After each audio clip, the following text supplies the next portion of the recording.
उसमें खास तौर पर ऐसे वीडियो वायरल होते हैं जिसमें आप कुछ आपत्तिजनक बोल देते हैं। लोग कहते हैं ना, तुम करो तो रासलीला, हम करें तो कैरेक्टर ढीला। और आपके माता पिता क्या आपको बनाना चाहते थे और आप क्या बन गए? यही सब तो नहीं किए, इसलिए तो यहाँ बैठे हैं, सेवा कर रहे हैं। यही सब किए होते तो आज भी भाग भटक रहे होते औरों की तरह। आज कई को तो जो भटक रहा है। जो लोग सनातनी हैं वो शाम को ठेकों के बाहर खड़े रहते हैं। उनको तो उल्टा लटका के मिर्ची का धुआं देना चाहिए, जो ऐसा बोलते हैं। जो घर की लक्ष्मी है वो शराब पी रही है। बॉलीवुड जिम्मेदार है। यदि इस देश की लड़की बिगड़ी है, इस देश का लड़का बिगड़ा है, नौजवान यूथ बिगड़ा है, तो पूरी जिम्मेदारी बॉलीवुड की है। बॉलीवुड के लोग निर्वस्त्रों की फोटो खिंचा रहे हैं, क्यों नहीं आप लोग आवाज उठाते? महाराज जी, बॉलीवुड के बारे में बात करेंगे। एक सवाल शराब को लेकर मेरा ये है, पहले ये बताइए कि आप लोग आवाज क्यों नहीं उठाते? पत्रकार हो, आवाज उठाते हैं लेकिन ये गलत कहते, लोगों को अक्ल नहीं है ना। तो क्या लड़का लड़की में दोस्ती नहीं होनी चाहिए? बिल्कुल होनी चाहिए। दोस्ती के बाद जब प्यार हो जाता है वो भी होना चाहिए।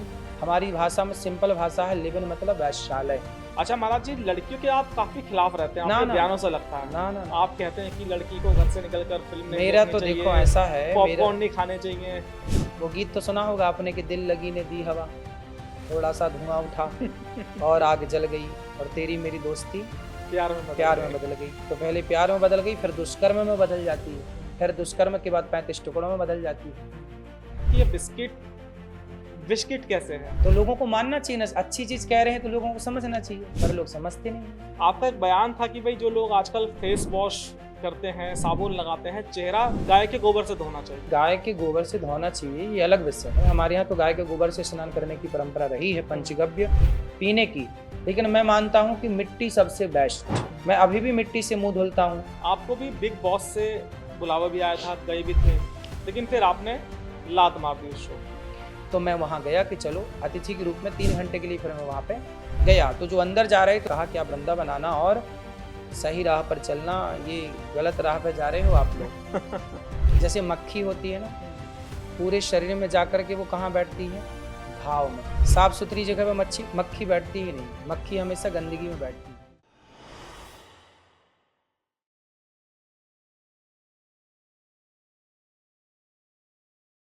नमस्कार, मैं हूं अनुराग चड्ढा। अनकट विद अनुराग में आपका स्वागत है। एक बड़ी पुरानी कहावत है कि कम उम्र से तजुर्बे का और ज्ञान का कोई संबंध नहीं होता। ज्ञान और तजुर्बा कम उम्र में भी पाया जा सकता है, और अगर ना पाना हो तो आप बूढ़े हो जाइए, आपकी उम्र कितनी हो जाए, आपको ज्ञान की प्राप्ति नहीं हो सकती। शायद यही वजह है कि दुनिया में करोड़ों लोग ऐसे हैं कि जिन्होंने जीवन में सब कुछ पा लिया, लेकिन ज्ञान की प्राप्ति के लिए उन्हें आज भी एक अच्छे गुरु की तलाश रहती है। दोस्तों, आज मेरे साथ मेरे शो में एक ऐसे गुरुजी हैं जिनकी उम्र बहुत कम है और सोशल मीडिया पर उनको चॉकलेटी बॉय भी कहते हैं, लेकिन जहाँ तक उनके ज्ञान की बात है तो उनके ज्ञान के आगे अच्छे अच्छे नतमस्तक है। और सबसे खास बात उनकी ये है कि वो लोगों को ज्ञान भी देते हैं मनोरंजन के साथ। शायद यही वजह है कि उनकी जो फॉलोइंग है वो युवाओं में ज़्यादा है और सोशल मीडिया के वो बहुत बड़े इन्फ्लुएंसर के रूप में जाने जाते हैं। जी हाँ, आप लोग समझ तो गए होंगे कि आज मेरे शो में वो कौन से कम उम्र वाले गुरुजी हैं जिनको चॉकलेटी बॉय भी कहा जाता है। उनका नाम अनिरुद्धाचार्य जी है। अनिरुद्ध जी, बहुत बहुत स्वागत है आपका मेरे शो में। धन्यवाद। और सबसे पहले आपका शुक्रिया कि आपने समय निकाला बातचीत करने के लिए। खुश रहिए। कैसे हैं आप? कृपा है, अच्छे हैं। तो आपको तो गर्मी सर्दी कुछ लगती नहीं होगी, क्योंकि सारा जो ध्यान है और इतना शेड्यूल बिजी रहता है कृष्ण की भक्ति में, और जो आपने यहाँ पर माताएं बहनें आपके आश्रम में रहती हैं उनकी सेवा में लगे रहते हैं, गौ भक्ति में लगे रहते हैं। सेवा में लगे रहते हैं, ये बात सही है, पर सर्दी गर्मी भी लगती है, क्योंकि हम भी मनुष्य हैं, आपकी तरह ही हैं। बस भगवान ने जो जिम्मेदारी दे रखी है सेवा की, वो जिम्मेदारियां पूरी हो रही हैं। यहाँ पे जो माताएं हैं, 290 वृद्ध माएँ हैं, उनके अपने बेटों ने तो छोड़ रखा है, पर यहाँ से उन माओं की पूरी पूरी सेवा होती है। तो जब मैं आपके आश्रम में आया तो सबसे पहले मैंने यही देखा आचार्य जी कि बहुत सारे आपने कमरे बना रखे हैं, वहाँ पर टीवी लगा है, बेड भी लगा है, हर सुविधाएं आपने उनको दे रखी हैं। तो ये दिमाग में आपके कैसे आया कि भाई ऐसे भी लोगों की सेवा आपको करनी है? कहते हैं ना, आवश्यकता ही आविष्कार की जननी है। हमें लगा कि न माओ को आवश्यकता है, यानी कि अपने बेटे सेवा करते नहीं है, फुटपाथ पर सोती रहने के लिए मजबूर हैं। तो जब कोई सहयोग नहीं करेगा, कोई सेवा नहीं करेगा, तो भगवान किसी को तो चुनेंगे इस कार्य के लिए। तो बिहारी जी ने दास को चुना और आज यहाँ पर 290 माताएं हैं और सुखपूर्वक उनकी दवाई, उनकी सारी तमाम सेवाएं, सब प्रकार की सेवाएं। मैंने उन बूढ़ी महिलाओं से बात की। मैंने उनसे पूछा कि भाई आप महाराज जी के आश्रम में कैसे आई? आपके परिवार में कोई है नहीं है? तो उन्होंने बताया कि भाई हमारे परिवार में कोई नहीं है या किसी को उनके घर वालों ने निकाल दिया है, तो यहाँ तक आप कैसे पहुँची? तो उन्होंने कहा कि टीवी के माध्यम से हमें पता चला कि ऐसे-ऐसे यहाँ पर एक महाराज जी हैं, जो रहने की सुविधा भी देते हैं, खाने-पीने की और दवाई-गोली सब वो देते हैं। और उन्होंने कहा कि हम एक बार महाराज जी से मिले और हमें एंट्री मिल गई। तो ऐसे कैसे सीधे आपके पास लोग पहुँच जाते हैं? कोई आपने चेक एंड बैलेंस नहीं रखा हुआ है यहाँ पर? यहाँ जो माताएं आती हैं ना, हम उनके बच्चों को फ़ोन लगाते हैं यहाँ हुँ, से। एक प्रोसेस है यहाँ का, माताओं का आधार कार्ड लेते हैं और हुँ, उनके बेटों को, बेटियों को, रिश्तेदारों को, जो भी जिनका नंबर माताओं के पास है, तो उनको फ़ोन लगा के हम लोग समझाते हैं कि बेटा अपनी माँ को ले जाओ। शायद माँ आपसे नाराज़ होके आई हों, तो आप आओ और अपनी माँ को ससम्मान लेकर हुँ, के जाओ। कुछ बेटे आते हैं और अपनी माँ को लेके चले जाते हैं, अपनी हुँ, गलती को स्वीकार करते हैं कि हाँ, हमसे गलती हुई। हुँ, लेकिन जो बेटे मना कर देते हैं कि हम नहीं आएँगे, हमारे लिए माँ मर गई, हमारे लिए माँ चली गई, हुँ, ऐसे ही बेटा जब जवाब देता है कि मैं आऊँगा ही नहीं, हमारे लिए तो माता मर ही गई। हुँ, एक माँ की अभी कुछ दिन पहले मृत्यु हुई, हुँ, तो बेटा अपनी माँ की अंतिम संस्कार में भी नहीं आया। हमने बुलाया, बोले हम बिज़ी हैं। तो जब बच्चे मना कर देते हैं कि हम नहीं आएँगे, तब फिर उन माँओं को रखा जाता है। यदि कोई परिवार से हम बेटी को फ़ोन लगाते हैं, बेटे कोई तो आओ और अपनी बेटी और अपने बेटे की ज़िम्मेदारी पूरी करो। जब कोई नहीं आता, तब फिर उन माँओं को यहाँ पे रखा जाता है। मतलब मीडिएशन सेल भी यहाँ पर आपने एक तरह से खोल रखा है माताओं-बहनों के लिए जी, आपने। तो कितने लोग आपकी बातों से प्रभावित होते हैं और कितने नहीं हो पाते? एक देखो आंकड़ा? कम से कम 300 माताएँ तो यहाँ से जा चुकी हैं, बेटे ले जा चुके हैं, हुँ, 300 से अधिक और अभी 290 माताएँ हैं। साथ ही कथा सुन-सुन के ना लोग जो माँ-बाप के पाँव नहीं दबाते थे, वो कथा के प्रभाव से माता-पिता के पाँव दबाने लग गए। जब मैं पाँव दबाता हूँ माँओं के हुँ, और ये टीवी पर लोग देखते हैं, तो बच्चे भी प्रभावित होते हैं और वो भी माँ के पाँव दबाते हैं। तो ये प्रेरणा है बच्चों के लिए।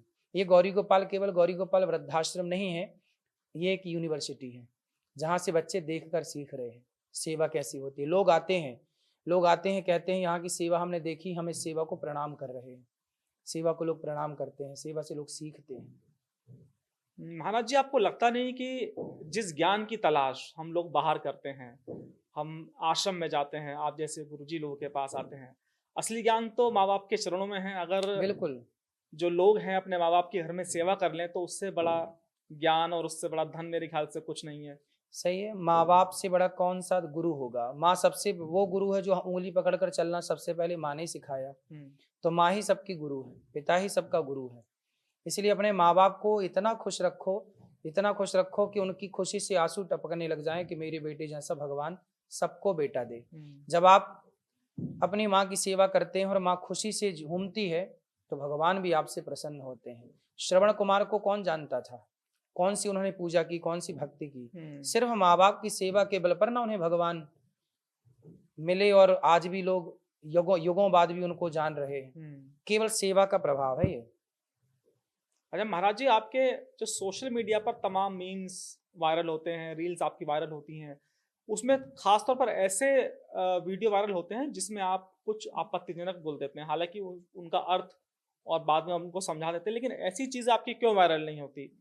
कि जो आप माँ-बाप जो बूढ़ी औरतों की आप सेवा करते हैं, जिनके बच्चे नहीं हैं, आप उनकी यहाँ पर सेवा कर रहे हैं। तो समाज में आपको लगता नहीं कि ऐसी चीज़ों को भी लोगों को आगे बढ़ाना चाहिए?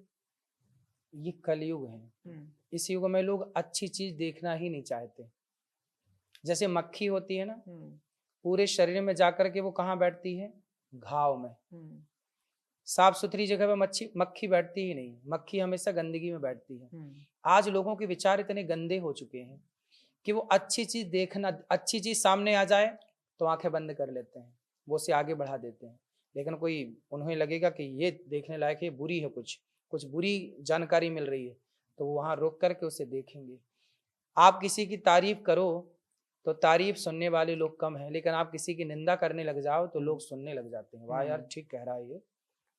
क्योंकि आजकल ये लोगों का दोष नहीं है, ये युग का प्रभाव है। आजकल लोगों के भीतर यही मानसिकताएँ हैं, अच्छाई कम, बुराई ज़्यादा। आज बुराई महँगी है, अच्छाई सस्ती है। दूध सस्ता बिकता है, शराब महँगी बिकती है। हुँ। बादाम सस्ती है, गुटखा तंबाकू महँगा है। आपने बात शराब की। आजकल महाराज जी सनातनी युग चल रहा है। जब से यूँ कहें कि 2014 के बाद देश के प्रधानमंत्री नरेंद्र मोदी बने हैं और 2017 में उत्तर प्रदेश में योगी आदित्यनाथ मुख्यमंत्री बने हैं। उसके बाद सनातन की एक तरह से लहर चल रही है। लेकिन जो लोग सनातनी हैं, वो शाम को ठेकों के बाहर खड़े रहते हैं, बड़े-बड़े होटल्स में शराब पीते हैं। एक सनातनी को शराब पीनी चाहिए या नहीं पीनी चाहिए? नहीं, जो शराब के ठेले पे खड़ा है वो सनातनी है ही नहीं। सनातन का अर्थ होता है प्राचीन। हमारा धर्म का नाम है सत्य, सनातन धर्म, सत्य। धर्म की परिभाषाएं अलग अलग हैं। स्त्री का धर्म अलग है, पुत्र का धर्म अलग है, पिता का धर्म अलग है, पति का धर्म अलग है, प्रजा का धर्म अलग है, राजा का धर्म अलग है, अतिथि का धर्म अलग है। सबके धर्म अलग अलग हैं। तो हमारा धर्म है धर्म न दूसर सत्य समाना। सत्य ही हमारा धर्म है, हम सत्य बोलें। दया धर्म का मूल है, दया हमारा धर्म है। हमारे शास्त्र कहते हैं कि शराब 5 महापाप में आती है। 5 प्रकार के पाप होते हैं, पाप नहीं महापाप। पाप तो सामान्य हो ही रहे हैं, पर कुछ होते हैं महापाप। उन महापापों में एक शराब को रखा गया है। शराब क्यों नहीं पीनी चाहिए? क्योंकि शराब पीने के बाद व्यक्ति शून्य हो जाता है। उसे फिर पता नहीं चलता कि ये मेरी माँ है कि मेरी बहन है कि मेरी बेटी है। इसलिए शराबी अक्सर अपनी माँ को भी मार देता है, शराबी अक्सर अपनी पत्नी को भी मारता रहता है और अपनी बेटी को भी मार देता है, क्योंकि शराब पी करके वो शून्य हो गया। मस्तिष्क, जैसे डॉक्टर लोग नहीं ऑपरेशन करने के पहले रीढ़ की हड्डी में शून्य का इंजेक्शन लगा के पूरी बॉडी को शून्य कर देते हैं, उसी प्रकार शराब मस्तिष्क को शून्य कर देती है। मतलब जब आप शून्य ही हो गए तो आपको आपका ज्ञान नष्ट हो गया। शराब पीना मीन्स अपने ज्ञान को नष्ट करना। हम सनातनी, हम अपने ज्ञान को नष्ट नहीं करते। हमारे यहाँ ज्ञान ही तो कीमती है, इसलिए ज्ञान को बढ़ाना है। शराब पिला के सुलाना नहीं है, नष्ट नहीं करना। आज जितने भी पाप हो रहे हैं, क्राइम हो रहे हैं, 99% क्राइम शराब पी के हो रहे हैं। अच्छा महाराज जी, जैसे देश में 2 ऐसे राज्य हैं, गुजरात और बिहार, जहाँ पर पूरी तरह से शराबबंदी है। लेकिन जिस प्रदेश में आपका आश्रम है और जहाँ के एक संत योगी आदित्यनाथ हैं, उनके राज्य में शराबबंदी नहीं अभी तक हुई है। तो आपको लगता है कि यहाँ पर भी शराबबंदी होनी चाहिए, या कभी आप महाराज जी से मिलेंगे, उनको आप गुजारिश करेंगे कि भाई सनातन के लिए तो शराब तो एक महापाप है, जैसा कि आपने बताया, कि आप उनसे कोशिश करेंगे बात करके? देखिए, शराब बंद होनी ही चाहिए। शराब बंद हो जाएगी तो हमारे देश की गरीबी समाप्त हो जाएगी। भारत की गरीबी की मूल वजह क्या है जानते हैं? शराब। एक बड़ा छोटा सा आंकड़ा मैं आपको देता हूं, एक छोटी सी बात समझ लेंगे तो आपको गरीबी से निजात पाने का रास्ता मिल जाएगा। ये बातें सरकारों को समझनी चाहिए, लेकिन मैं आपके द्वारा ही बात पहुंचाऊं। ऐसा है कि हमारे देश का मजदूर, हमारे देश में ना मजदूर ज्यादा है ना? तो मजदूर हमारे देश में जो है, ये दिन में यदि माना कि उदाहरण दे रहा हूँ 500 रुपए कमाते हैं, तो 500 रुपए में 300 रुपए की तो वो शराब पी लेते हैं, शराब पी जाते हैं। बचे 200 रुपए। तो 200 रुपए में क्या पत्नी को कपड़े पहनाएगा, क्या बच्चों को पढ़ाएगा, क्या बच्चों को चॉकलेट देगा, क्या बच्चों को बढ़िया सा खिलाएगा, और क्या अपने लिए छत बनाएगा, क्या अपने लिए घर बनाएगा। अब यदि वो 300 रुपए की शराब पीता है तो 9,000 रुपए महीना हो गया 300 के हिसाब का। यदि 9,000 रुपए महीना वो बचाता उस पैसे को, तो अपने बच्चे को अच्छे स्कूल में पढ़ा सकता था, बच्चे को पढ़ाई शिक्षा अच्छी मिल जाती तो वो आगे बढ़ जाता। अब बाप शराब पी के अपना तो जीवन बिगाड़ रहा है, बच्चे पढ़े नहीं तो वो भी मजदूर ही बनेंगे, क्योंकि पढ़े नहीं। फिर वो भी क्या करेंगे? बाप की संगत शराब की थी, वो भी शराब पियेंगे, और वो भी 300 रुपए की शराब पियेंगी, वो भी 200 रुपए बचाएंगे। ऐसे ये परंपरा चली आ रही है। यदि शराब बंद होती है, और हम कहते हैं शराब ही क्यों, गुटखा भी बंद होना चाहिए, बीड़ी भी बंद होनी चाहिए, अफीम चरस गांजा भी बंद होना चाहिए, पूर्ण रूप से बैन लगना चाहिए। जो बेचता हुआ पाया जाए सीधा फांसी दो। इससे क्या होगा? जनसंख्या भी नियंत्रण हो जाएगी और सारे अपराधी भी मारे जाएंगे। तो इस तरह से बैलेंस बनाए सरकार, तो जब मजदूर के पूरे 500 के 500 बचेंगे तो वो अपने बच्चों को पढ़ा भी पाएगा, वो अपने बच्चों को कपड़े भी अच्छे पहना पाएगा, और अपने लिए एक घर की प्लानिंग कर सकता है, अपने लिए एक छोटी सी गाड़ी। एक छोटा सा सपना होता है सबका, रोटी कपड़ा मकान तो सबके घर होना ही चाहिए। ये सारी जरूरतें पूरी हो सकती हैं यदि व्यक्ति अपने एक एक रुपए का सदुपयोग करे और मेहनत और करे। लेकिन महाराज जी, आजकल तो शराब सिगरेट ये स्टेटस सिंबल बनता जा रहा है। जिस महफिल में शराब ना हो और जो सिगरेट के कचना लगाता हो वो सोसाइटी उसको दूर कर देती है अपने से, कहते भी तो समय के साथ नहीं चलता है व्यक्ति। ये सब गधों की बातें हैं। इन गधों की बातें आप क्यों करें और हम क्यों करें? ये शराब का जो शराब को प्रमोट करें, सिगरेट को, गलत चीज सब। शराब यदि अच्छी होती तो बोतल में क्यों लिखा है कि शराब पीना स्वास्थ्य के लिए हानिकारक है? तो जो शराब को प्रमोट करता है वो गधे ही तो है। तुम यदि अक्लमान होते तो ना पढ़ लिखते कि शराब पीना स्वास्थ्य के लिए हानिकारक है। भाई गन्ने का जूस खरीदिए तो गन्ने के जूस में तो नहीं लिखा रहता कि गन्ने का जूस पीना स्वास्थ्य के लिए हानिकारक है। बताइए शराब की बोतल में क्यों लिखा रहता है कि शराब पीना स्वास्थ्य के लिए हानिकारक है? सिगरेट की पाउच में क्यों लिखा रहता है सिगरेट पीना स्वास्थ्य के लिए हानिकारक है? मतलब बनाने वाली कंपनी भी तो कह रही है और सरकार इसके ऐड में खर्चा भी तो कर रही है कि ये शराब हानिकारक है, सिगरेट हानिकारक है, गुटखा हानिकारक है। जब हानिकारक है, पैसा भी बिगाड़ रहा है, शरीर भी बिगाड़ रहा है, तो फिर तुम पी रहे हो तो तुम गधे ही हो। मतलब पीने वाले से तो बनाने वाले अच्छे हैं, कम से कम वो लिख तो रहे हैं कि आपकी मर्जी, इसे खरीदना खरीदो ना खरीदो आप। भाई सरकार क्यों बनाने की आज्ञा दे और क्यों बनाने के लाइसेंस जारी करे? बात तो ये भी है ना भाई, बनेंगे ही नहीं तो बिकेंगे नहीं। आपने एक बात बहुत अच्छी कही कि भाई सरकार को भले ही रेवेन्यू मिलता है शराब से, लेकिन उतना ही वो प्रचार में खर्च करती है कि आप नशों से दूर रहिए। बिल्कुल। इसके अलावा जो हेल्थ केयर पर सरकार करोड़ रुपया खर्च करती है, अगर शराब बंदी और इस गुटखा और सिगरेट बंद हो जाए तो सरकार का बजट वहां से भी कम हो जाएगा जहां से वो पैसा खर्च करती है। बिल्कुल, बहुत अच्छी, क्राइम खत्म हो जाएगा। हाँ। सरकारों का हजारों करोड़ जो पूरे भारत देश की जेलों में मेंटेनेंस निकालती है कैदियों के लिए, वो कैदी कम हो जाएंगे। भाई अपराध आज देखिए, दामिनी के साथ बलात्कार हुआ था है ना 2016 में। वो सारे शराबी, जितने भी 7-8 लोग थे, सारे बलात्कारी शराबी थे। आप देखिए आंकड़ा, 90% लोग केस, जो भी गलत क्राइम होता है इस देश में, सारे क्राइम के पीछे शराब का नशा होता है कि नहीं? आप खुद पत्रकार हैं। बिल्कुल आप ठीक कह रहे हैं कि जितने भी अपराधी पकड़े भी जाते हैं तो पुलिस हमेशा बोलती है कि भाई अपनी सेंस में नहीं थे, शराब के नशे में थे। बिल्कुल। एक्सीडेंट्स आप देख लीजिए, हाँ, सब शराब के नशे में मैक्सिमम होते हैं। क्यों जान जाए? अब आप शराब पी के गाड़ी चला रहे हैं और सामने वाला तो अच्छे से चला रहा था, लेकिन आपने ठोक दी, बेचारा उसका परिवार समाप्त हो गया। जिम्मेदार कौन है? तो शराब कहीं ना कहीं सबकी हत्या कर रही है कि नहीं? अच्छा महाराज जी, पहले तो केवल पुरुष शराब पीते थे, आजकल तो आप देखिए नई उम्र की लड़कियां जो कॉलेज गोइंग गर्ल्स हैं, उनके हाथ में शराब की बोतल और गिलास है, मैखानों में वो शराब लेकर चियर्स करती हैं आपस में। तो ये तो और भी गलत है।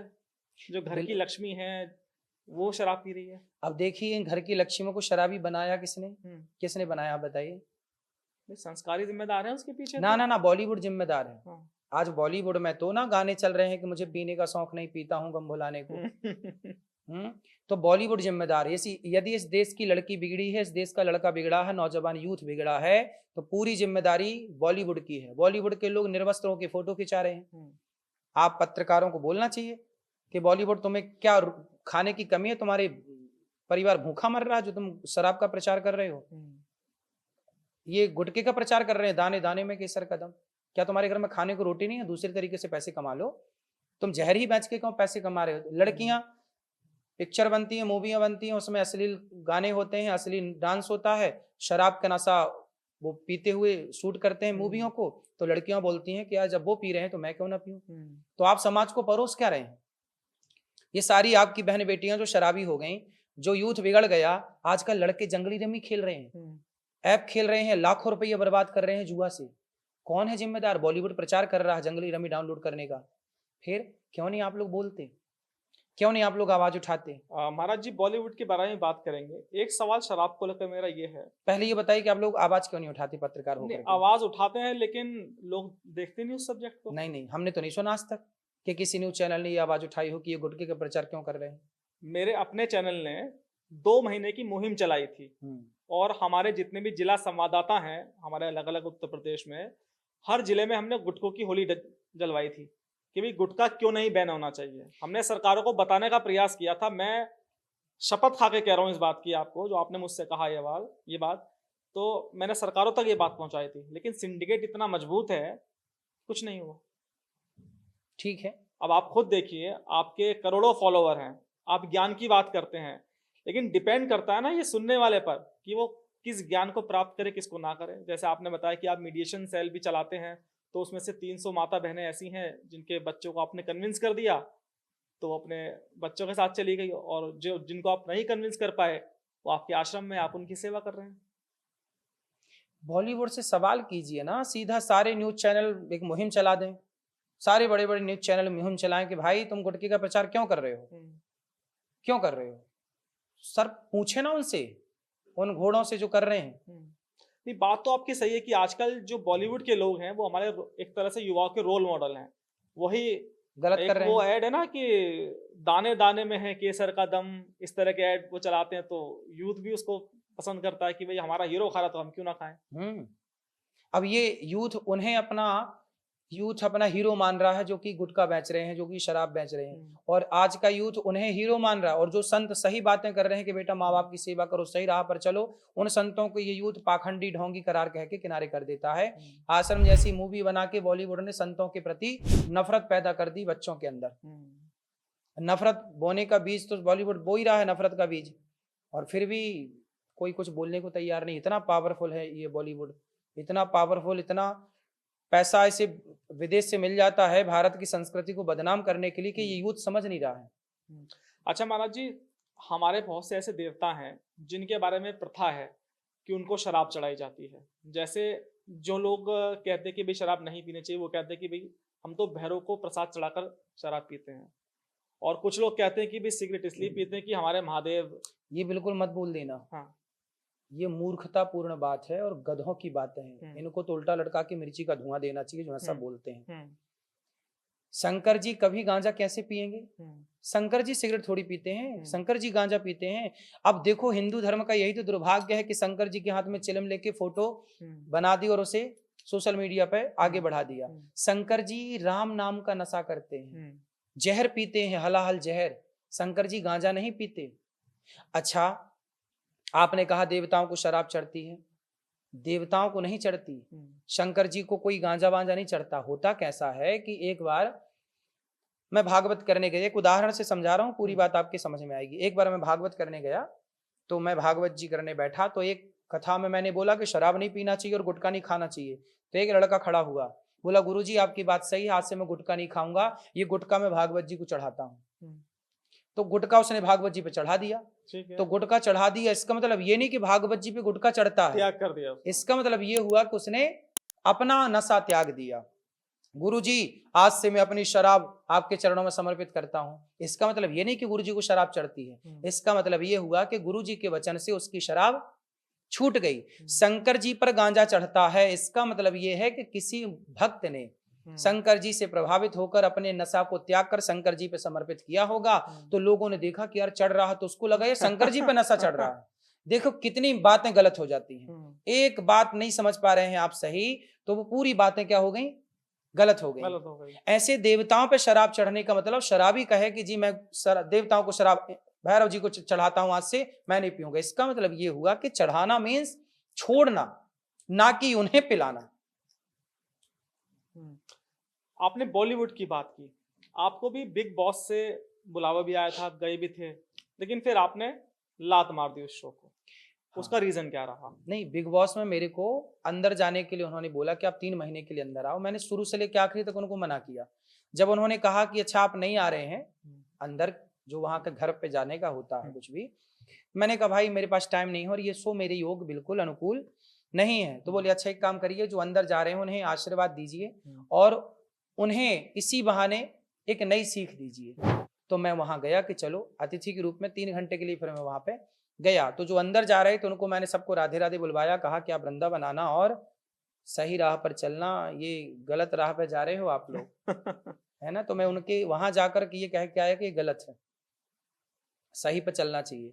तो मेरा धर्म था कि उन्होंने जब कहा कि आप आशीर्वाद देने के लिए आइए, तो मेरा धर्म है कि मैं सबको सही मार्ग बताने जाऊं जहां जहां आवश्यकता है। सलमान खान से भी आपकी मुलाकात हुई थी और आपने शायद सलमान खान की शादी को लेकर भी टिप्पणी की थी कि भाई मैं तुम्हारे लिए लड़की की तलाश करूंगा। तो सलमान खान की तलाश पूरी हुई अभी तक? अब पता नहीं उसके बाद फिर मिलना नहीं हुआ। और ठीक है, वो अपनी जिंदगी अपने हिसाब से जी रहे हैं। हमारा काम है कि हम सही ज्ञान दें आपको, हम सही गाइड करें आपको। अब मानना ना मानना हमारा धर्म था, जो हमने कहा, हमने उनको गीता दी और कहा कि जल्दी ब्याह करो, है ना, ताकि समाज में एक अच्छा मैसेज जाए कि हम गृहस्थ लोग हैं ना, तो गृहस्थी को प्रमोट करते हैं कि भाई पत्नी के साथ रहो, किसी स्त्री के साथ रहना है तो विवाह करके रहो, यही धर्म है। बिना विवाह के यदि आप रह रहे हैं तो वो अधर्म है। आप लड़का और लड़कियों के रिलेशन को लेके काफी आप बोलते हैं, तो क्या लड़का लड़की में दोस्ती नहीं होनी चाहिए? बिल्कुल होनी चाहिए, दोस्ती होनी चाहिए। दोस्ती के बाद जब प्यार हो जाता है वो भी होना चाहिए। कैसा प्यार? प्यार माँ से नहीं होता, बाप से नहीं होता। कौन सा प्यार? प्यार मतलब आजकल केवल वासना, प्यार का पर्याय बन गया है आजकल लड़का लड़कियों के लिए वासना। वो गीत तो सुना होगा आपने कि दिल लगी ने दी हवा, थोड़ा सा धुआं उठा और आग जल गई, और तेरी मेरी दोस्ती प्यार में बदल गई। तो पहले प्यार में बदल गई, फिर दुष्कर्म में बदल जाती है, फिर दुष्कर्म के बाद 35 टुकड़ों में बदल जाती है। तो यही है, इसलिए मना करता हूं कि लिव इन में रहने की जरूरत नहीं है। माँ बाप को बताओ, जो लड़की लड़का पसंद हो, माँ बाप देखेंगे क्या अनुकूल है तो विवाह करेंगे, वरना लिव इन में रहना मतलब क्या है? हमारी भाषा में सिंपल भाषा है, लिव इन मतलब वैश्यालय। पुरानी भाषा क्या है? कोई स्त्री यदि 2-4 पुरुषों के संग रह रही है या 2-4 पुरुषों से संबंध बना रही है, या पुरुष भी 2-4 स्त्रियों से संबंध बनाए, तो उसे क्या बोलते थे गांव में? ये तो वैश्या है। सिंपल भाषा है, सीधी। क्या बोलते थे? वैश्या है। तो हमारी भाषा में तो ये लिव इन, आज इंग्लिश में बोल रहे हैं लिव इन, ढक रहे हैं पर्दे से उस गंदगी को, जबकि वो है शुद्ध में वैश्यालय। लिव इन मतलब आप कहाँ रह रहे हैं? वैश्यालय में रह रहे हैं। शादी के पहले कोई हमारा धर्म, क्या हमारा धर्म विवाह के पहले आपको किसी स्त्री के संग, पुरुष के संग संबंध बनाने की इजाजत देता है? दोस्ती करने में बुराई नहीं है, दोस्ती करिए, बहन के रूप में दोस्ती करिए। तो मेरी बहन हो तो मेरे भाई हो, रहो प्रेम से। जरूरत क्या है कि हम तुम्हारे कंधे में हाथ डालें और तुम्हारे शरीर को टच करें, तुम्हारे साथ हम संबंध बनाएं, तुम्हारा शोषण करें? इसकी क्या आवश्यकता है? मतलब ये दोस्ती नहीं है।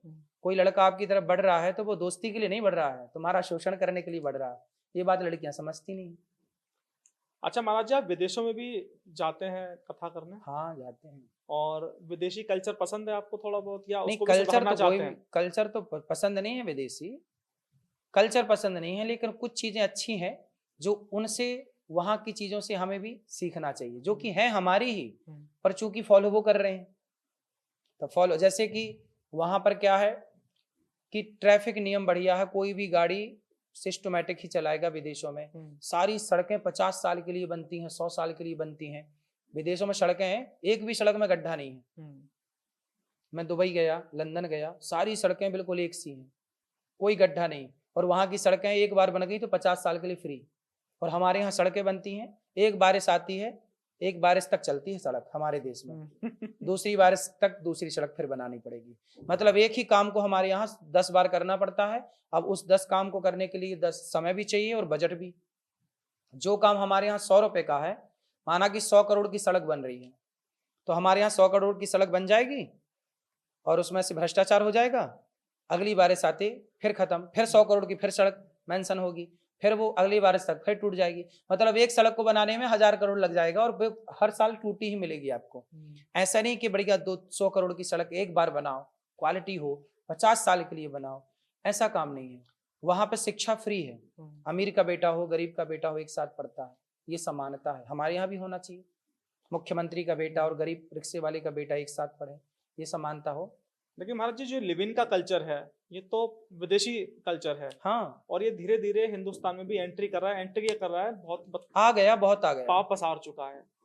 तो आप विदेशों में नहीं समझाते जाके कि भाई? समझाते हैं, वहां भी वहां के लोग समझते हैं। ऐसा है ना, वहां जो हिंदू, विदेशों में जो हिंदू रह रहे हैं वो हिंदू बहुत जागरूक हैं। उन पर वहां का प्रभाव नहीं पड़ा, कम पड़ा होगा, 20%, 80% सुरक्षित है। और भारत में यहाँ ज्यादा प्रभाव पड़ रहा है। लेकिन महाराज जी, जो यहाँ पर एडल्ट हो जाते हैं उनको अपना जीवन जीने का अधिकार है, ऐसा कहा जाता है और होना भी चाहिए। और जो महिला पुरुष, कानून भी इस बात की इजाजत देता है कि अगर कोई पुरुष महिला आपस में संबंध बनाना चाहे तो उनके बीच में कोई बैरियर नहीं है। ये उन्होंने लिव इन का नाम दिया। एक महिला कितने पुरुष के साथ रह सकती है, एक पुरुष कितनी महिलाओं के साथ रह सकता है। लेकिन ऐसी महिलाओं को वैश्या कहना ये कितना सही है? भाई हमारे यहाँ तो गांव की भाषा में वैश्य ही कहा जाता है। आपके यहाँ क्या बोलते हैं? सती सावित्री।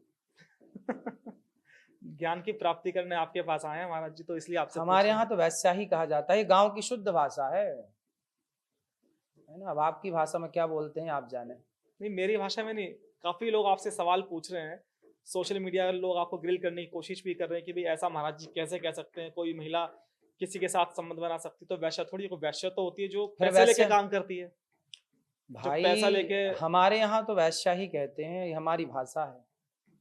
अब आपके यहाँ क्या कहते हैं वो आप जानिए। नहीं, मेरी, मैं समाज में रहता हूँ, समाज ही इस बात को आपसे पूछ रहा है, मैं नहीं पूछ रहा हूँ आपसे। समाज तो देखो, समाज तो माँ बाप को भी घर से निकाल रहा है। हम्म, तो आजकल तो समाज गलत राह पर चला, उसी को उसने सही मान लिया, तो हम्म, इसमें उसकी अज्ञानता है ना कि आपने गलत को सही मान लिया। हम्म, आपने कानून क्या कहता है ये तो कह दिया, धर्म क्या कहता है, संस्कार क्या कहते हैं? क्या धर्म, क्या हमारी संस्कृति, क्या हमारे संस्कार, क्या आपके दादा परदादा क्या इसकी इजाजत देते हैं? यदि आपके परदादा इसकी इजाजत देते हैं तो आप करिए, कानून की बात मत करिए। कानून तो कुछ भी इजाजत दे दे। कानून अलग है, धर्म अलग है, संस्कार फिर? अलग है। अच्छा महाराज जी, लड़कियों के आप काफी खिलाफ रहते हैं, ना आपके ना बयानों ना से लगता है। ना ना ना। आप कहते हैं कि लड़की को घर से निकलकर फिल्म नहीं मेरा देखनी तो देखो चाहिए, ऐसा है, मेरा पॉपकॉर्न नहीं खाने चाहिए। तो ना ना ना, ये आप अध्ययन नहीं किए पूरा इसका। जी। ऐसा है कि मैं लड़कियों का, हर बहन का भाई हूँ। मैं आपको रोक रहा हूं ना तो सिर्फ इसलिए क्योंकि आपसे अपनापन है, वरना लोग तो चाह ही रहे हैं कि तुम चूल्हे में जाओ। लोग तो चाह ही रहे हैं आजकल बॉडी, द्रौपदी के कपड़े उतरे हैं, ये तो दुर्योधन और दुशासन और शकुनी चाह ही रहे थे कि द्रौपदी को निर्वस्त्र किया जाए। वो तो एक कृष्ण बस थे जो चाहते थे कि नहीं, कपड़ा नहीं उतरना चाहिए। तो जो आपको ये कह रहा है कि कपड़ा पहन के रखो, मतलब वो चाह रहा है कि आपका भला हो, वरना दुनिया तो दुशासन बन के तुम्हारे कपड़े उतारने के लिए बैठी है और आप उतार के घूम भी रही हैं। तो हम तो केवल उस भूमिका में हैं जिस भूमिका में महाभारत में श्री कृष्ण थे। उस भूमिका में केवल भगवान के दास होने के नाते ये कह सकते हैं कि आप मेरी बहन हो। तो मैं आपका भाई होने के नाते कहता हूं कि कपड़े मर्यादित पहनो। दुनिया तो चाह ही रहा है कि तुम कपड़े उतार के चलो, तो दुनिया के चक्कर में क्यों अपना शरीर का प्रदर्शन करना है। अच्छा, लड़कियों को फिल्म नहीं देखनी चाहिए क्या सिनेमा हॉल में जाकर? नहीं, मैंने कब मना किया, देखनी चाहिए। बिल्कुल पिक्चर किसी को भी नहीं देखना चाहिए, आप भी मत देखा करो। यदि छोटे छोटे बच्चों को ले जाके आप मूवियां देखा, कौन सी पिक्चर देखें?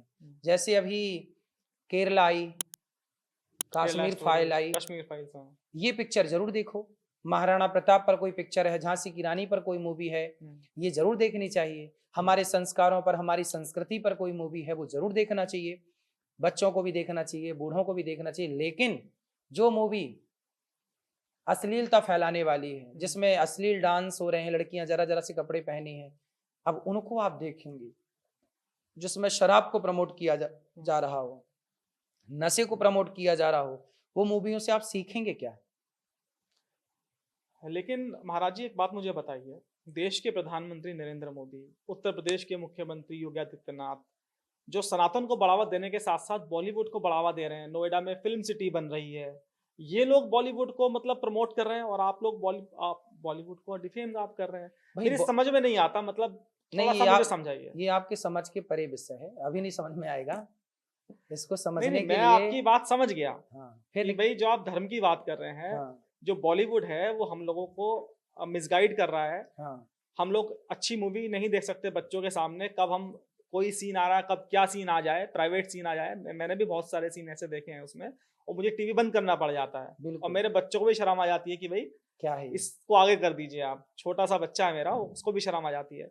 लेकिन मेरा मानना यही है, मेरा सवाल आपसे यही है कि हमें आपको दिख रहा है कि हमारी सरकारों को ये सब नहीं दिख रहा है? सरकारों को दिख रहा होता तो गौ हत्या बंद ना कर देते। मोदी जी 1000 का नोट बंद कर देते हैं एक झटके में, तो अच्छी बात है। देश के अच्छे प्रधानमंत्री, उन्होंने मंदिर बनाया, उन्होंने धारा 370 हटाई। जो काम आज तक किसी ने नहीं किया वो मोदी जी ने किया। अब मोदी जी से बस एक ही उम्मीद है, एक ही प्रार्थना है कि गौ हत्या और बंद कर दो। तो मोदी जी तो चाहें तो आज गौ हत्या बंद कर दें। उन्होंने कह दिया कि आज से 1000 का नोट बंद हो गया, ऐसे कह दें कि कल से गौ हत्या बंद हो जाएगी, कौन रोकने वाला है? लेकिन उम्मीद है हमारी उनसे, लेकिन वो अभी कर नहीं रहे हैं। ऐसे ही है, हमारी उम्मीद इन्हीं लोगों से है कि ये भी बॉलीवुड को ठीक करें। और बॉलीवुड को कहें कि भाई गलत अश्लीलता ना परोसो। अब ये कब कहेंगे, ये इंतजार है। लेकिन वैसे महाराज जी समय तो चेंज हो रहा है। देखिए पहले जो कथावाचक हुआ करते थे या आचार्य महाराज हुआ करते थे वो बहुत बूढ़े हुआ करते थे और युवा उनके पास नहीं जाते थे। लेकिन जब से आप जैसे लोग इस सनातन की इस इंडस्ट्री कहूँगा एक तरह से इसको मैं, आप लोग आए हैं बागेश्वर धाम, एक जया किशोरी हैं, आप लोगों के बहुत करोड़ों फॉलोवर्स हैं और आप लोगों की बात सुनते हैं। लोग तो यहाँ तक कहने लगे कि भई हमको भी अब बाबा बन जाना चाहिए, आप लोगों की सफलता देखकर। हाँ तो बन जाना चाहिए, साधु बनने में बुराई क्या है? हुँ। साधु बनना चाहिए, बिल्कुल बनना चाहिए। तो लेकिन साधु बनने के लिए क्राइटेरिया क्या होना चाहिए? उसके लिए तो पढ़ना पड़ेगा, बहुत ज्ञान अर्जित करना पड़ेगा। हाँ तो पढ़ना तो पड़ेगा, सही रास्ते पर चलना पड़ेगा, शराब से दूर होना पड़ेगा, है ना, और हर गंदी चीज से, हर बुरी आदतों से दूर दूर होना पड़ेगा। अच्छा बनना पड़ेगा आपको, क्योंकि जब आप अच्छा बनेंगे तो अच्छा बनाएंगे। आप अच्छा नहीं होंगे, आप अच्छा नहीं बनेंगे तो आप अच्छा कैसे बनाएंगे? इसलिए आपको अच्छा होना चाहिए। अच्छा महाराज जी एक बात मुझे आप बताइए कि आप मध्य प्रदेश के रहने वाले हैं, जी। वहाँ का रिवाजा एक गाँव है, वहीं के आप रहने वाले हैं। रेमझा, रेमझा। रिमझा, वहाँ के रहने वाले हैं। तो आज के अनिरुद्धाचार्य को तो सभी लोग जानते हैं, लेकिन उस दौर में कैसे आप कृष्ण भक्ति से जुड़े, कैसे गौ भक्ति से जुड़े और आपके माता-पिता क्या आपको बनाना चाहते थे और आप क्या बन गए? इस बारे में थोड़ा-सा आप बताएँगे कुछ? देखिए हमारे माता पिता तो कुछ भी नहीं बनाना चाहते थे, जो भी बनाया है भगवान ने बनाया। हमारे माता पिता ने तो हमें उठाया और भगवान के चरणों में समर्पित कर दिया और कहा कि हमसे अच्छी प्लानिंग भगवान कर सकते हैं, तो प्रभु जैसा आपको बनाना है आप बना दीजिए। तो हमारे माता पिता ने तो हमें उठाया और सब नाथ सकल संपदा तुम्हारी, सब भगवान को सौंप दिया। फिर भगवान को जब आप समर्पित करते हैं तो फिर भगवान अपने तरीके से बनाते हैं। तो फिर भगवान, हमारी तो बचपन की यात्रा, मैं तो बचपन में भीख मांगता था गांव में, घर घर जा करके भिक्षा मांग के लाता था, तब मेरी माँ भोजन बनाती थी। इस स्थिति से शुरुआत हुई जिंदगी की और फिर भाव था कि बड़े होकर के सेवा करेंगे, समाज की सेवा करेंगे। बस वही समाज की सेवा करते करते करते पढ़ाई इसलिए की थी कि समाज के लिए कुछ करना है, कुछ अच्छा करना है। बचपन से मेरा सपना था कि मुझे अन्य क्षेत्र चलाना है, कोई भी आए सबको भरपेट भोजन। वो बचपन का सपना भगवान ने पूरा किया। कहते हैं ना, जब नीति और नियत अच्छी हो तो भगवान साथ जरूर देते हैं। जब आपने स्कूल के दिनों की याद ताजा अपनी कर दी, तो फाइनेंशियल दिक्कतें आपको बहुत सारी आई होंगी उस वक्त। बिल्कुल बिल्कुल। फीस देने के लिए पैसे भी नहीं होते होंगे कई बार। हम तो 30 रुपए महीना वाले स्कूल में पढ़ते थे। हमारे क्षेत्र में गांव है, वहां पे 30 रुपए महीना। तो हमारे पिताजी ने स्कूल में जाके बात की, भैया हम 30 रुपए नहीं दे पाएंगे, 20 रुपए आप ले लो हमारे बच्चे के लिए। तो मैं 20 रुपए महीना वाले स्कूल में पढ़ता था वहाँ। फिर उसके बाद 1 साल 2 साल वहाँ पढ़ा, उसके बाद फिर मैं दूसरे स्कूल में आया तो वहाँ 50 रुपए महीना। ये बात सब 2004, 2003, 2002, 2001 की बातें हैं, 1, 2, 3, 4। तो शुरू से ही आपने तय कर लिया था कि आपको भक्ति की राह पर चलना है, या होता ना कि जब स्कूल में कोई बच्चा पढ़ता है तो सोचता मुझे डॉक्टर बनना है, अधिकारी बनना है, आईएएस आईपीएस बनना है या नेता बनना है। मन में उस वक्त क्या विचार थे आपके? कुछ भी विचार नहीं था, शून्य था। डॉक्टर क्या होता है, आईएएस क्या होता है, आईपीएस क्या होता है, तो हम जानते ही नहीं थे। हमारा गांव बहुत पिछड़ा था, मतलब हमारे गांव में इतना पिछड़ा था कि हम लोग जानते नहीं थे कि डॉक्टर क्या होता है, एडवोकेट क्या हो, कुछ भी नहीं। दुनिया बाहर, टीवी थी नहीं हमारे यहाँ, मोबाइल का सिस्टम था नहीं, मोबाइल थे नहीं, टीवी। यहाँ हमारे गांव में एक चाचा के यहाँ टीवी थी, तो हम लोग रात को टीवी देखने उनके घर जाते थे। ये 2001 की, 2002 की, 2003 की बातें हैं, 2004 की बातें हैं। उनके घर टीवी देखने जाते थे, चाचा के घर। जब एक ही चैनल चलता था हमारे यहाँ गांव में, केवल DD1। एक मेट्रो चैनल आया था, फिर वो बंद हो गया, फिर DD1। एक DD1 था, कुछ ज्यादा था नहीं, प्रचार ही नहीं था कुछ। क्या पढ़ाई लिखाई, क्या क्यों कर रहे हैं पढ़ाई, यही नहीं पता था, कुछ उद्देश्य नहीं था, कोई गाइड। हम कभी कोचिंग नहीं किए, कोचिंग तो अब देखने लगे। हम स्कूल जाते थे, बस स्कूल जाते थे, स्कूल से आने के बाद गैया चराने चले जाते थे खेतों में, चारा काट के लाते थे गाय के लिए। ये सीधा साधा, मंदिर की पूजा करते थे, मंदिर की पूजा करके आते थे और स्कूल जाते थे। और स्कूल से ड्रेस, हमारे स्कूल में ड्रेस कुछ भी नहीं थी, और ड्रेस रही भी थी तो हम लोग ड्रेस पहन ही नहीं पाए बढ़िया से, क्योंकि ड्रेस सामान्य कपड़े पहन के स्कूल जाते थे, क्योंकि ड्रेस व्रेस के खर्चे ज़्यादा नहीं थे। हम नंगे पाँव जाते थे, हमारे पास जूते भी नहीं थे। एक बार हमें याद है कि हम एक बार माँ से रोने लग गए कि हमें देखो सब जूता पहन के आते हैं, हमारे पास जूता नहीं है। तब फिर हमारी माँ ने कहा अच्छा एक काम करो, उनसे उनके यहाँ आए हैं नए जूते, तुम मांग लो, बाद में तुम्हारे लिए आएंगे। तो मैं पड़ोसी के लड़का था उनका, मेरी उम्र का, तो मैं उसके जूते पहन के गया था स्कूल। तो जूते भी मांग के ले आता था, पहन के चले जाते थे। इस स्थिति से आए हैं, कुछ भी सपने नहीं थे, बस भगवान की पूजा करना, भोग लगा के खाना। कह तो रहे हैं कि जब आप अपनी प्लानिंग करते हैं खुद से और जब आपकी प्लानिंग भगवान करते हैं ना, तो दोनों में अंतर है। लोग अपनी प्लानिंग खुद कर लेते हैं, मैंने अपनी प्लानिंग नहीं की, ना मेरे माँ बाप ने की। मेरे माँ बाप ने समर्पण कर दिया भगवान को, ये आपका बच्चा है, ये आपका है। मैंने भी कहा प्रभु हम आपके हैं, अब आप प्लानिंग करिए। तो जब माँ बाप प्लानिंग करने वाले होते हैं तो भगवान कहते हैं अच्छा तुम कर लो, और जब कोई प्लानिंग करने वाला नहीं होता तब उसकी प्लानिंग भगवान करते हैं। तो आज गौरी गोपाल में जो भी है वो भगवान की प्लानिंग से है। स्कूल या कॉलेज के दौरान जब आप अनिरुद्धाचार्य नहीं थे, सिर्फ अनिरुद्ध थे, नहीं, अनिल कुमार तिवारी थे, तो उस वक्त क्या किसी लड़की की तरफ झुकाव था, किसी लड़की से दोस्ती थी जिस वक्त आप ज्ञान की बातें नहीं करते थे, या कभी कोई मन में ऐसी लड़की की सूरत बसी कि भाई इससे मुझे अटैचमेंट है, इससे मुझे शादी करनी चाहिए, कोई ऐसी घटना? यही सब तो नहीं किए, इसलिए तो यहाँ बैठे हैं, सेवा कर रहे हैं। यही सब किए होते तो आज भी भाग भटक रहे होते औरों की तरह। आज क्या यूथ जो भटक रहा है, यही सब तो भगवान ने बचा। यही तो कहते हैं ईश्वर जब प्लानिंग करते हैं तो आपको हर बुराई से बचाते हैं। कभी आपको बताएं, कभी लड़की, अब आपको मैं बताऊं तो हंसेंगे आप, हमने 16-17 साल की उम्र में तो हम लोग गांव में ना सामान्य कपड़े, हमारे गांव में ना सब लड़के, अधिकांश सब लड़के नहीं, लड़के तो पैंट पहनते थे, हम चड्डी पहन के घूमते थे, क्योंकि पैंट पहनने का भी नहीं था। पैंट पिताजी साल में एक बार दिलाते थे, दिवाली पर नहीं, कभी भी एक साल में एक बार दिलाते थे, और वो भी जब तक पीछे पूरा छेद ना हो जाए, पैंट पीछे से फट ना जाए, तब तक दूसरा नहीं आता था। तो चड्डी पहन के गुजारा होता था। जानते ही नहीं थे कि स्त्री पुरुष क्या होता है, क्या ये सब विषय वासना क्या है। इतना सच्चा मन था, इतना हृदय साफ था। आज के लड़कों को देखते हैं, 12-12, 15-15 साल के लड़के सब जान रहे हैं, पर हमारी उम्र में हम ये नहीं जानते थे कि स्त्री और पुरुष क्या है, ये क्या है, क्या लड़कियां होती हैं, क्या लड़कीबाजी होती है, कुछ भी नहीं जानते थे। कोई वासना थी नहीं, कोई विकार ही नहीं था, तो किसी को देख के कोई विकार ही नहीं था। तो जब था ही नहीं विकार तो अच्छा, एक सवाल मेरा खड़ा। आपसे ये है महाराज जी कि श्री कृष्ण के बारे में कहा जाता है कि भाई उनके साथ तो बहुत सारी गोपियां रहती थी और आप कृष्ण भक्त हैं, तो क्या आप भी गोपी कल्चर में विश्वास रखते हैं? क्या आप भाई आप बताइए गोपी का मतलब क्या कर रहे हैं आप? हाँ, मैं वही आपसे सवाल पूछना चाहता हूँ। कृष्ण के संग जी के बारे में बहुत सारी भ्रांतियां हैं कि भाई कृष्ण के संग गोपी रहती। गोपी का अर्थ जानते हैं आप क्या होता है? आप क्या करते हैं गोपी का अर्थ?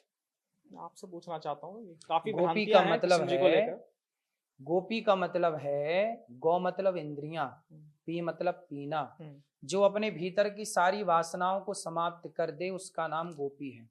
जो अपने भीतर की सारी कामनाएं समाप्त कर दे वो गोपी है। जो गोपियां जिनके संग कृष्ण रहते थे, ये गोपियां कौन है? जब रास रचाए भगवान तो शंकर जी भी तो गोपी बनकर आए थे। तो क्या शंकर जी कोई कृष्ण के संग वासना लेकर आए थे? लोग कहते हैं ना तुम करो तो रास लीला, हम करें तो कैरेक्टर ढीला। ये गलत कहते, लोगों को अक्कल नहीं है ना, गधों की तरह चल रहे हैं, भेड़ चाल, जो जैसा कह दिया मानने लग गए। रास लीला का मतलब है, गोपी का मतलब है कि वासना रहित हो जाना, वासना से मुक्त हो जाना, वो गोपी है। मीराबाई, कृष्ण को पाना है। कृष्ण कौन है? साक्षात परब्रह्म भगवान, कृष्णस्तु भगवान स्वयं। भगवान ही कृष्ण है, कृष्ण ही भगवान है, नारायण है कृष्ण। तो क्या कृष्ण गोपी के संग कोई विषय वासना के भाव से होंगे?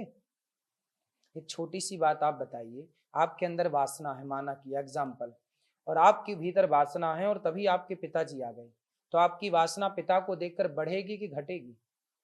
बोलो। पिता के सामने तो कोई वासना आ ही नहीं सकती। अच्छा, माँ आ जाए तो नहीं आ सकती। हाँ, जब माता पिता के सामने कोई वासना नहीं रह जाती, तो जब जगत का पालनहार सामने खड़ा होगा तो क्या उसके सामने कोई वासना होगी? ये तो कॉमन सेंस की बातें हैं, छोटी छोटी बातें हैं। कृष्ण भगवान है, त्वमेव माता च पिता त्वमेव। क्या लिखा भगवान के बारे में? भगवान सबके माता पिता हैं और गोपियों के साथ भगवान रह रहे हैं। मीन्स क्या है कि गोपियों के साथ भगवान का एक मिलन है। कौन सा मिलन?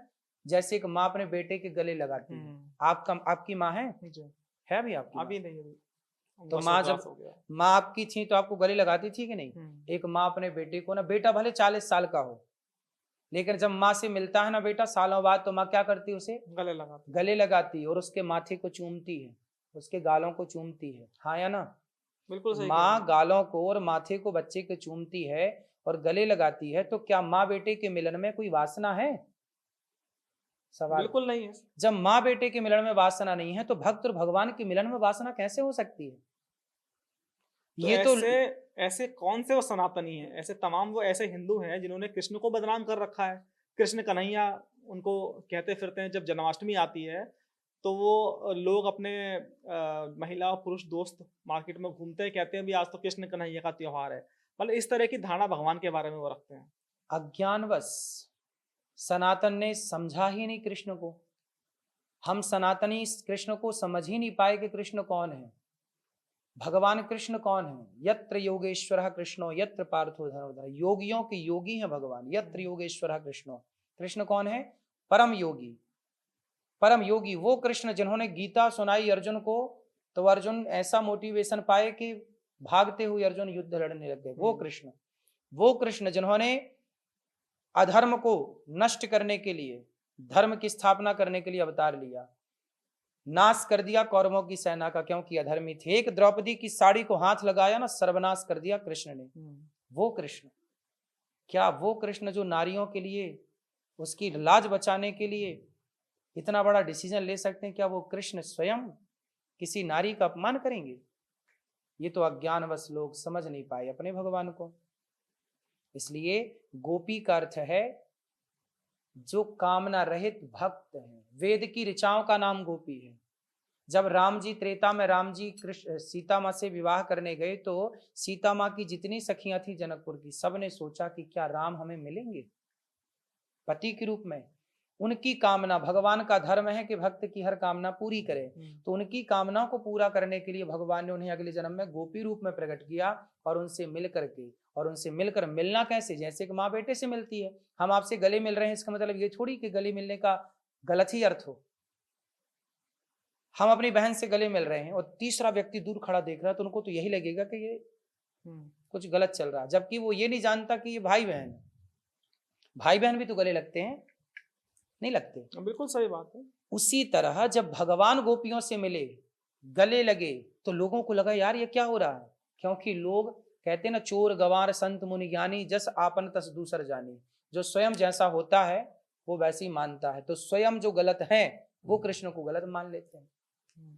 अच्छा महाराज जी, एक चीज मुझे और बताइए आप, कि जितने भी कथावाचक हैं या जो बहुत बड़े बड़े परम ज्ञानी हैं, उनका बैकग्राउंड जो चेक मैंने किया, पता चला कि उन्होंने शादी नहीं की, लेकिन आपने गृहस्थ आश्रम चुना और जो हिंदू धर्म की जो ध्वजावाहक है उसको आपने चुना।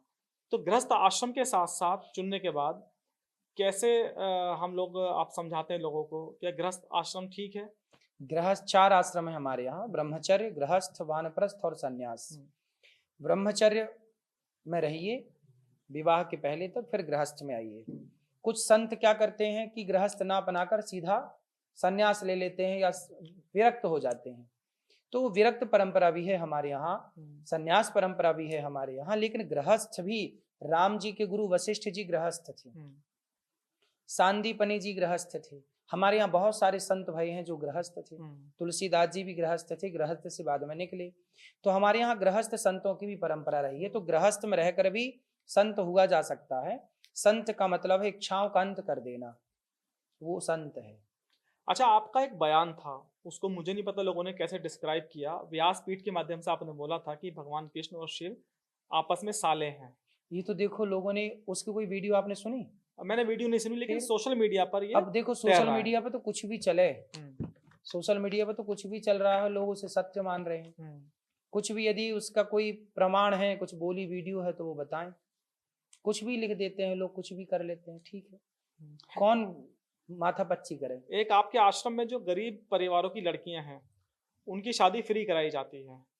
तो लोग कैसे आप लोगों से संपर्क करें, क्योंकि समाज में बहुत सारे गरीब परिवार ऐसे हैं जो लड़कियों की शादी करने में सक्षम नहीं है। अगर वो कांटेक्ट आपसे करना चाहें तो कैसे कर सकते हैं? कभी भी गौरी गोपाल आ जाइए, लड़का लड़की का पूरा बायोडाटा दे दीजिए और आप तारीख बता दीजिए। उस तारीख में आपके यहाँ पे सब व्यवस्थाएं होंगी, आप भोजन प्रसादी से लेके सब कुछ, और जो बन पड़ेगा हम उन बेटियों के विवाह में जो बन पड़ता है यथाशक्ति उनकी सेवा सहयोग करते हैं। तो यहाँ बेटियों का विवाह पहले से चला आ रहा होता हुआ सारी सेवाएं चली आ रही हैं, तो उनमें से एक बेटी कोई भी आ जाए तो बेटी के विवाह का काम करा दिया जाता है, कोई भी आ जाए। अच्छा, आपके सत्संग आपका जब शुरू होता है तो बहुत सारे लोग, खासतौर पर महिलाएं, आपसे ऊटपटांग सवाल आपसे पूछ लेती हैं। आप उसका जवाब भी देते हैं, कभी गुस्सा नहीं आता आपको? नहीं, जवाब तो देना है और गुस्सा नहीं आता। हमें पता है कि ये सवाल पूछ रहे हैं तो जिज्ञासा है, हम तो खुश होते हैं उत्तर दे के, हमें गुस्सा नहीं आता। जहाँ गुस्सा की जरूरत है वहां गुस्सा करते हैं, सब जगह नहीं। आपकी जो कथा की फीस है वो कुछ ज्यादा है। बहुत सारे गांव ऐसे हैं। नहीं, ऐसा किसने कह दिया कि फीस? एक बार आप करा लो, देखते हैं कितनी फीस लेते हैं हम आपसे। एक बार आप कराइए। मतलब कोई गांव गरीब व्यक्ति कोई फीस? गरीब क्या, बिल्कुल सामान्य जो झोपड़ी में रहते हैं वो भी कथा करा सकते हैं, इसमें क्या है? पैसे लेते हैं ये तो अफवाह उड़ा दी ना लोगों ने। आजकल देखो दिक्कत क्या है, एक तो हम फीस इतनी लेते ही नहीं है, इतनी क्या, जितनी जो दे देता है उतनी ही लेते हैं, डिमांड नहीं करते कि जितना ही चाहिए। पहला तो ये सत्य है। दूसरा, देखिए आज आप लोग ये सवाल हम लोगों से पूछते हैं कि जी आप लोग देखिए फीस लेते हैं कथा सुनाने की, आपने कभी बोला बॉलीवुड से कि भाई तुम निर्वस्त्र होकर फोटो खिंचा रहे हो किसके लिए? पैसे के लिए? नहीं महाराज जी, मैं तुम एक गुटखा बात का प्रचार कर रहे हो, मैं आपसे एक पैसे बात के लिए? ये कहना चाहूंगा, अगर आप फीस लेते भी हैं, हाँ, लेकिन जब मैंने यहाँ आकर आपकी व्यवस्था देखी तो मैंने उस चीज को जस्टिफाइड कर दिया कि आपको फीस ज्यादा लेनी चाहिए, क्योंकि जो लोग पैसे देते हैं वो मजबूत लोग होते हैं। पैसे देने में दिक्कत क्या है? बिल्कुल। यहाँ पर देखिए 40-50 हजार लोगों को आप फ्री खाना खिला रहे हैं। मैंने आपकी रसोई भी देखी, माता बहनों की आप सेवा कर रहे हैं, मैं इसको गलत नहीं मानता बिल्कुल भी। बिल्कुल। लेकिन मेरा सवाल आपसे ये है, फिर भी देखिए कि मैं फीस की डिमांड नहीं करता। फिर भी ये नहीं है कि नहीं जीतना, लेकिन फिर भी देखो दुनिया ने तो बदनाम कर ही रखा है ना कि फीस बहुत लेते हैं, जबकि आपकी श्रद्धा है तो दीजिए। और सेवा जितनी आप फीस दे रहे हैं उससे कई गुना ज्यादा आपको सेवा यहाँ मिल जाएगी, जैसा कि आप कह ही रहे हैं। हाँ, 40-50 हजार लोग फ्री खाना खा रहे हैं, कोई भी खा सकता है, तो बहुत बड़ी चीज है ये जी। किसी को आप अन्य क्षेत्र में आप एंट्री करा रहे हैं बिना किसी पैसे के, तो संतुष्टि मिलती है पूरी। अच्छा है, अच्छा है। भगवान ने सेवा का कार्य दिया है, ये जिम्मेदारी दी है, तो भगवान से प्रार्थना है कि जब तक जीवन है ये सेवा करते करते ही जीवन एक बिस्किट को लेके आपका बड़ा वायरल होता है बयान, तो आप उसको बताना चाहेंगे कि ये बिस्किट कैसे है? भाई मैदा है, चीनी है और पाम ऑयल है, और क्या है?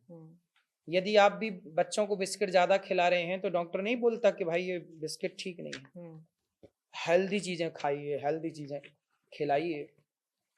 बिस्किट क्यों खाना? सेहत, आप बताइए बिस्किट खाना शरीर के लिए अच्छा है कि गलत है? आप बताइए। एक किस्सा बताता हूँ आपको मैं। मुझे बिस्किट खाने का वाकई बहुत शौक था। मैं एक दोस्त के साथ बैठा हुआ था तो उसने बताया कि ये बिस्किट 2 रोटी के बराबर होता है, एक बिस्किट खाना।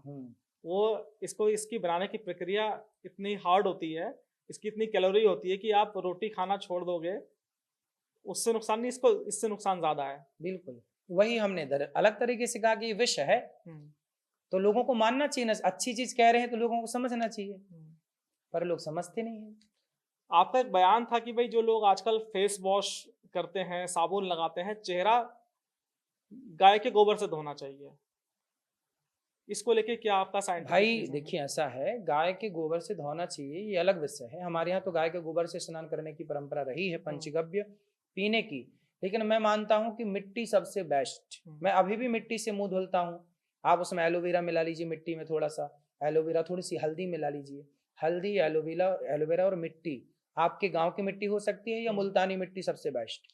मिट्टी से आप धुलें, आपका जो नेचुरल चेहरा है, जो आपके शरीर में केमिकल इत्यादि रहते हैं ना साबुन में, फेस वॉश में, आप बचेंगे, आपकी बॉडी बचेगी और त्वचा के रोग से बचेंगे, आप लंबे समय तक स्वस्थ रहेंगे। इसलिए मिट्टी का प्रयोग और हल्दी का प्रयोग, मलाई का प्रयोग करना चाहिए। हमारे यहाँ पहले उबटन लगाते थे, बेसन, उबटन समझते हैं? हाँ, उबटन समझते। फिर उबटन से लोग हमारे यहाँ साबुन जब नहीं था तो क्या लोग, पहले साबुन नहीं था तो लोग साफ सुथरे नहीं थे क्या? उस समय के लोगों में ज्यादा चमक थी, ये फिर तो आर्टिफिशियल चमक है। देखिए वही हम अच्छी, हर बात अच्छी कह रहे हैं लेकिन ना मानने वाला हर बात को वो गलत एंगल से ले रहा है। ये दिक्कत है कि लोग अच्छी चीज सुनना ही नहीं चाहते, अच्छे नजरिए से देखना ही नहीं चाहते चीजों को। अच्छा, आपका एक और बहुत अच्छा बयान आता है कि आप गणित के प्रोफेसर भी बन जाते हैं। आप कहते हैं कि हर व्यक्ति के नाम में एक राम का नाम आता है। जैसे मेरा नाम अनुराग है, तो मेरे नाम अनुराग में राम कैसे हैं? थोड़ा आप कैलकुलेशन करके समझा सकते हैं मुझे अभी? मैंने तो उसमें पूरी गणित समझाई थी ना कि आखिरी में जब आपका नाम जोड़ घटाएंगे अपनी गणित से तो 2 रह जाएगा और 2 अक्षर का प्यारा नाम वही राम है। तो वो सब मैंने बताया था। तो वो 2 अक्षर जो रह जाते हैं आखिरी में जोड़ घटाने के बाद, वो 2 अक्षर जो बचते हैं किसी के भी नाम के पीछे, वही है राम। तो 2 अक्षर ही बचेंगे। अच्छा आचार्य जी, एक चीज मुझे और बताइए। आजकल चलन है प्रेम विवाह का, और एक है अरेंज मैरिज। दोनों में कौन सा बेस्ट है? भाई माँ बाप की सहमति जिसमें हो वो अच्छा है, जिसमें माँ बाप की सहमति ना हो वो बिल्कुल अच्छा नहीं है। मेरा ये सिंपल मानना है कि आपके विवाह में आपके माँ बाप का आशीर्वाद आपको नहीं मिला तो विवाह ही नहीं हुआ। आपने पाप किया है, विवाह नहीं किया। जिस विवाह में आपके माँ बाप खुश ना हो, आपके माँ बाप ना आशीर्वाद देने आए हो, वो विवाह नहीं है, वो पाप किया आपने। हर पाप से बचिए, माँ बाप को अपने विवाह में सम्मिलित करिए। अच्छा महाराज जी, एक और चलन आजकल चला है। पहले आप देखते होंगे कि भाई जो भी लड़कियों की शादी होती थी वो उनके अपने घरों पर होती थी। घरों से लड़कियों की डोलियां उठती थी। उसके बाद धीरे धीरे लोगों के पास पैसा आया, संपन्न हुए, तो वो मैरिज हॉल तक वो पहुंचे। और ज़्यादा पैसा आया तो डेस्टिनेशन मैरिज होने लगी। लोग देश विदेश जाके मैरिज करते हैं। तो इसको लेकर आप क्या कहेंगे कि हम लोग अपने कहते हैं संस्कार एक भूलते जा परंपरा रहे हैं? होता है, एक परंपरा होती है, जब लड़की घर से विदा करती है तो हाथ में चावल लेके निकलती है और वो चावल पीछे की तरफ फेंकती है। ये भारतीय परंपरा है। विदाई के टाइम पे लड़की चावल को ऐसे पीछे फेंकती है, मानो वो कहना चाहती है कि लक्ष्मी हूं मैं, पिता आपके घर से जा रही हूं, लेकिन ये लक्ष्मी सदा आपके घर में, लक्ष्मी मतलब अनाज, अन्न, अन्नपूर्णा, ये सदा लक्ष्मी आपके घर में बनी रहे। अब जब बेटी घर से विदा होगी तो वो चावल घर में फेंक के जाएगी। अब होटलों में फेंकती है तो होटल बढ़िया चगन मगन हो रहे हैं और घर बिल्कुल हो जाता है अब आपका बिकाऊ। इसलिए अब वो चावल बेटी घर से विदा हो ही नहीं रही है, तो वो सगुन के जो चावल हैं वो घर तक पहुंच ही नहीं रहे हैं। इसलिए आज देखो ना, विवाह के होटलें खूब तरक्की कर रहे हैं और घर बिल्कुल बिकाऊ है बाप का, क्योंकि आपकी बेटी घर से विदा हुई ही नहीं। ऐसा है। अच्छा महाराज जी, कुछ बात करते हैं। आजकल जो चल रहा है कि जगह जगह मस्जिदों को खोदकर शिवलिंग ढूंढा जा रहा है, इसको लेके आप क्या कहेंगे? बिल्कुल, जहां जहां मंदिर मिले वहां मंदिर की ही स्थापना होनी चाहिए। हम तो यही चाहेंगे कि मंदिर की जगह पे मंदिर ही बने, क्यों कुछ और बने। आपने देखा कि संभल में अभी खुदाई चल रही है।